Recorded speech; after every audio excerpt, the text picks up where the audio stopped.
Thank you. First of all, I started this on Twitter, but Twitter, they are restricting me. I want to first of all say, you can follow me on Twitter with the name Boris Moro, Boris Moro.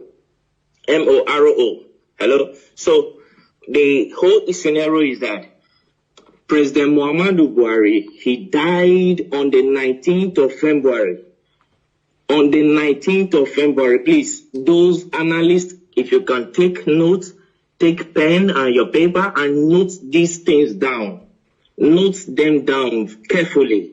I'll be giving a specific things here, specific details right now. Okay, number one, President Muhammadu Buhari died on the 19th of February, the year 2017. He died in Newcastle, in Freeman Hospital, Newcastle.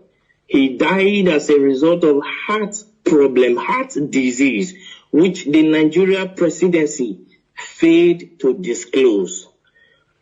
On the 19th of February, I was in London by the special grace of God. I'm a journalist.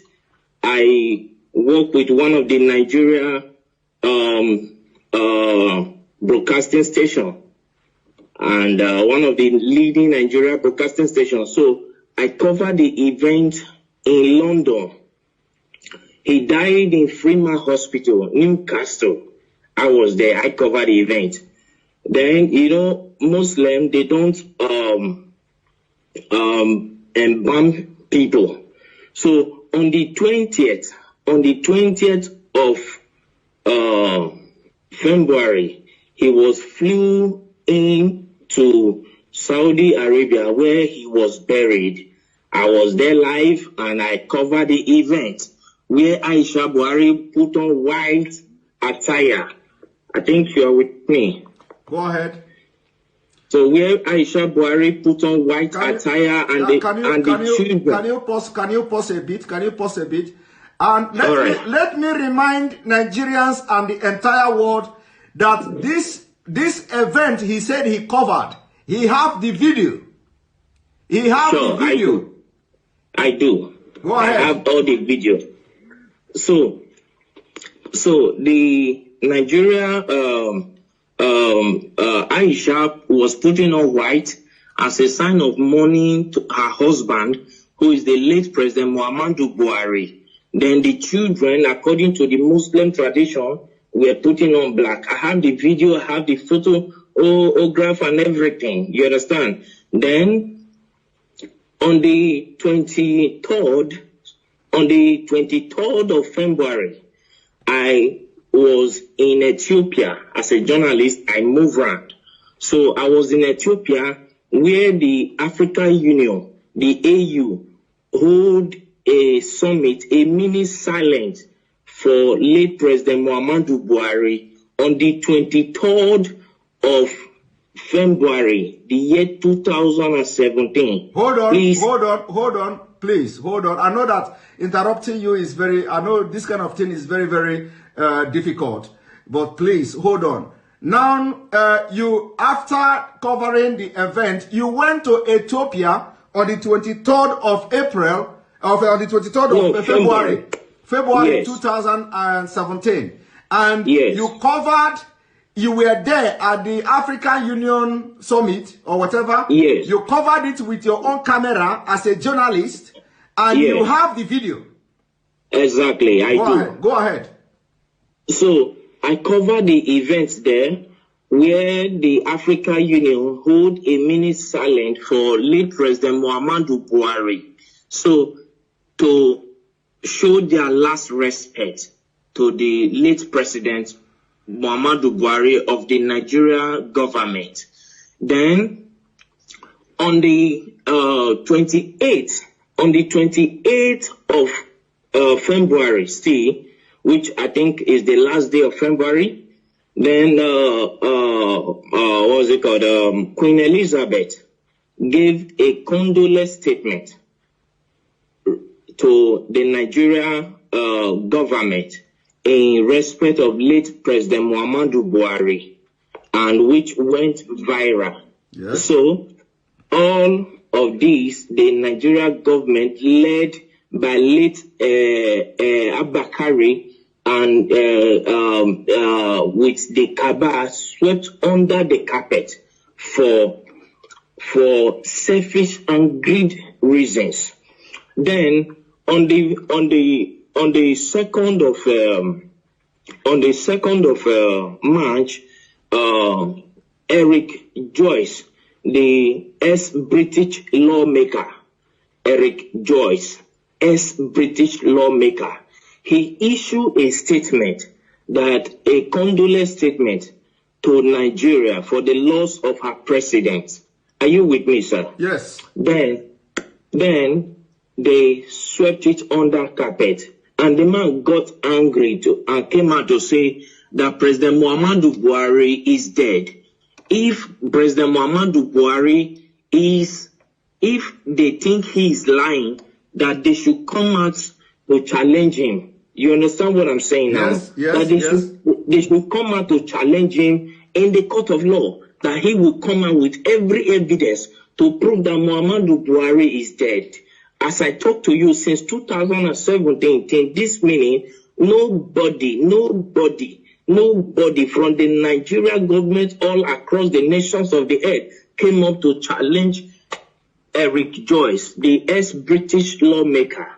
That went by. Then on April 17th, one American journalist by name Mark Smith, he came up to say that the corruption going on in Nigeria is unbearable, that he can only imagine how the Nigerians are surviving in that country, that there is corruption everywhere. You understand? So we just talked over all this. But what actually prompted me to come up to this tonight is, one, the Nigerian youth have been suffering 60 years of independence, 60 years of suffering and smiling, and yet the government is taking them for granted. Now the Nigerian youth, they came up to say, no, enough is enough. We don't need this anymore. Let's put an end to this. All what they could do was to send the military to fire them. If they think maybe I am lying, let Aisha Buhari, the wife of the late President Buhari, come up to tell me that the imposter parading himself as the Buhari is her husband. If I am lying, okay, hold it there. First of all, I want you to tell me, because you are one of the best journalists, but people don't know. Like I said, you don't need to mention your name. You don't also need to mention the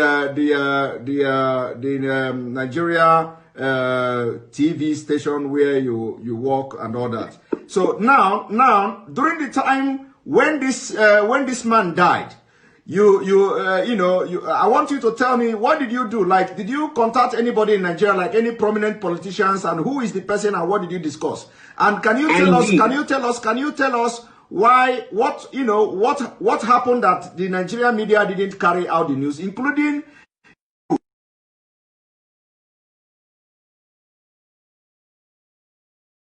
fortunate that Abakari is dead.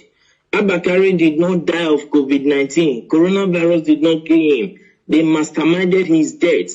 That is number one. I have proof for everything I'm saying, because I am a media personnel, and for me to say whatever thing, I know I can prove it anywhere on the earth. You understand what I'm saying? First and foremost, when after that we came to Nigeria and we tried to publish the news.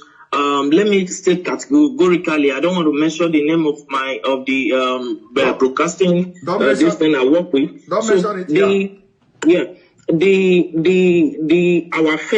Our firm was suspended by the National Broadcasting Commission, NBC, National Broadcasting Commission, suspended our firm, broadcasting station from airing because we carried the news. Because because they know, they have information that you were there. You were there, and you followed everything. So when you came to Nigeria, they suspended you they suspended your pay. So I'm coming to that, sir. Let's not rush it. Late Abakari called me to Aso Rock. You understand what I'm saying? Yes. So I flew into Abuja to go and see him, and he told me that if I can keep quiet, that my safety to be alive will be guaranteed, and for my generation to come, no, we suffer again as a result of the bribe he was offering me. You understand what I'm saying? Yes. So I told him, accepting bribe is not the problem, but my conscience will judge me till I die. Yes. So I cannot do that. And to God who made me, I'm saying this categorically, and God Almighty is my witness. I did not take a dime from him. So I left. Then I called Bola Tinubu Asiwaju, the Lagos State richest man on earth. Let me use the word. So I called him on his MTN line. I can call the line now, the MTN line that I use in reaching him. I can say it here. The number is 080-622-40104. That is the number I use in calling Bola Tinubu Asiwaju. So I called him on phone to tell him about the development, and he came up to tell me that I should shut up, I should keep quiet, and so many other trash and nonsense that he told me that at the end of the day, I was suspended from my work. You understand? As a journalist. Okay, hold it there. So you called Bola Ahmed Tinubu to tell Tinubu, of course you normally call him too. This is not the first time you are calling him, by the way. We normally communicate. Okay, so you called him on this number you called now, 080-622-40104. Yes. And then he tell you to shut up and tell you a lot of things. He specifically, I can still remember, I still have the record of that conversation. You understand? Because as a journalist, you keep record of things, because years to come you might need it. You understand me? Okay. So I still have the record of that conversation. So when I called him, he told me that Nigeria is not like other countries. That Nigeria hems of affair revolve and must continue to revolve around the cycle. You understand now? He told me that it must continue to revolve around the cycle, that the system of governance in Nigeria is different from every system of governance in the world, on earth, that in Nigeria transparency is something that they don't toy with, that they try to hide everything, that it's not everything the masses must know. It's not everything the masses, the people of Nigeria must be aware of. Are you getting what I'm saying, sir? Yes, yes. So he told me, and he offered me money too. He offered me a bribe. He said as long as I kept quiet, then I called the vice president too, Yemi Osibanjo. You called the vice president too? Okay. Yes, I have his contact, but I for security reasons I wouldn't want to disclose his contact to the public. You understand what I'm saying? Yes, go ahead. If you needed one on one, I can give it to. No need. Just go ahead.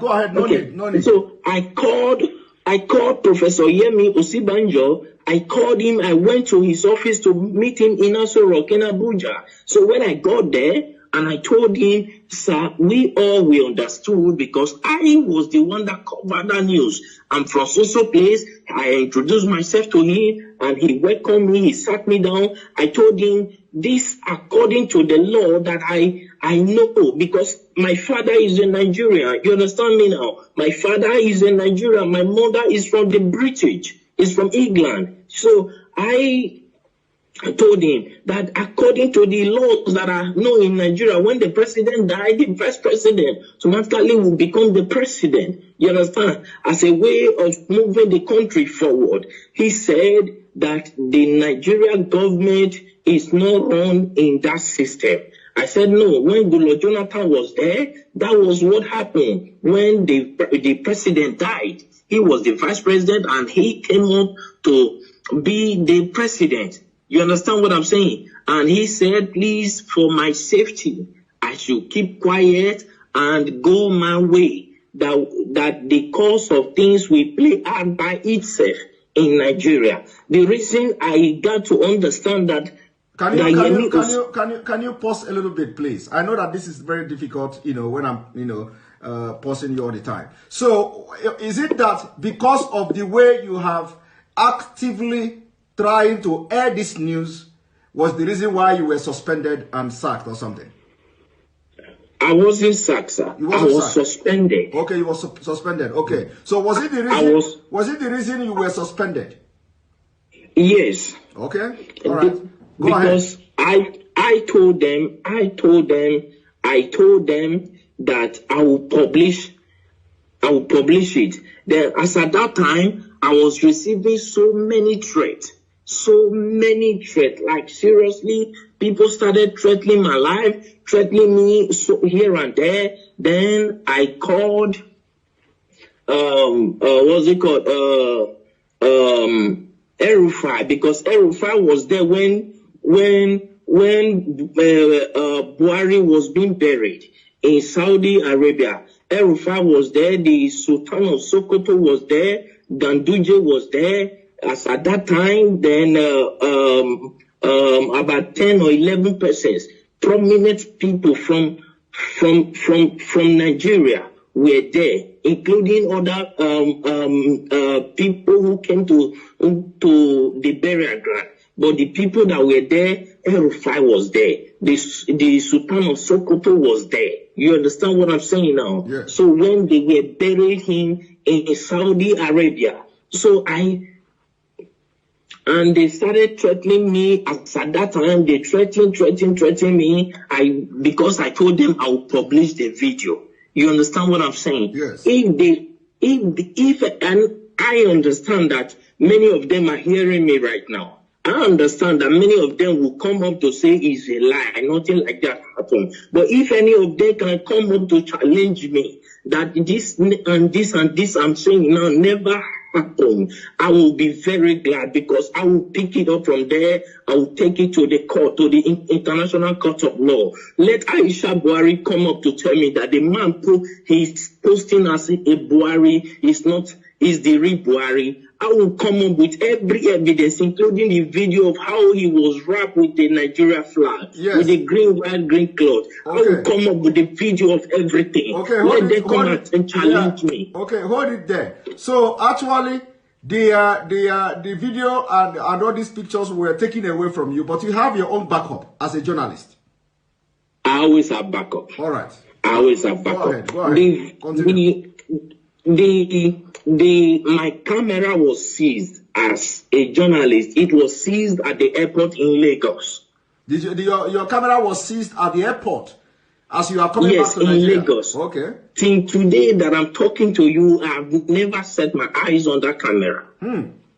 But you have backup. You understand what they didn't know that. You know they are Of course, I have all my backup. Even this evening, I was going through the backup. I was playing all of them. I was going through them again. So if they want to debunk this thing, I'm saying that it's a lie. Nothing like that happened. How come the AU, the Africa, our presidents, had a minute silent for them? As at that time, I could remember I called the president of Ghana on this issue. The president of Ghana told me that it is not in their interest that if the people of Nigeria cried out for 30 days. That is when they will take up the case, that the AU will take up the case. As long as nobody has cried out, that it is assumed that they understood what is going on, that in Nigeria is not Ghana. That is what the president of Ghana told me. You understand what I'm saying now? Yeah. I understand that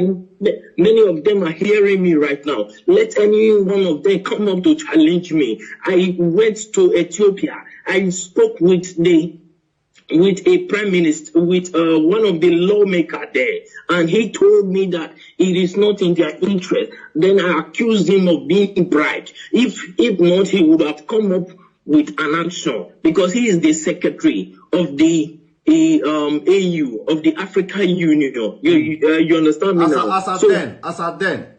Yes, as at that time. So I challenged him. I accused him that they have been offered bribe, and he told me that he has never received any bribe from Nigeria, though many of them are coming with proposal. But whether he later accepted bribe, I don't know. You understand what I'm saying now? But the truth is this: Buhari is long dead in Freeman Hospital in Newcastle in London on the 19th of February, the year 2017. He's dead. Buhari is dead. He was buried in Saudi Arabia. Nobody can tell me that he's still alive. Buhari, that I know, if you look, when Nnamdi Kanu came up, you understand, they said that he's talking rubbish. I have never met Nnamdi Kanu on face to face. He doesn't even know me. He doesn't even know whether I'm fair or black. He doesn't know me. And I've never given him anything. He has never given me anything. You understand now? But the truth is, as a journalist, I swore an oath to stand by the truth at all times. Irrespective of what may be at stake, I swore an oath to God and to humanity. And now you no longer work with this television station, and now because of what is going on in Nigeria, you are ready to shatter the table. If I am not answerable to any Nigerian authority, you understand now? When I was suspended, I was waiting if my suspension would be lifted. I waited for a period of 6 months. My suspension was not lifted. Then I resigned. I sent them my resignation letter. Then I left. I started my own firm by myself. You understand me now? Which I am growing by the special grace of God. You understand what I'm saying now? Then what we do, because a lot of people, of course, a lot of people are demanding that we are not going to discuss here, whether we are going to, how we're going to bring video to start flashing and stuff like that, because we want to be killing them, slowly.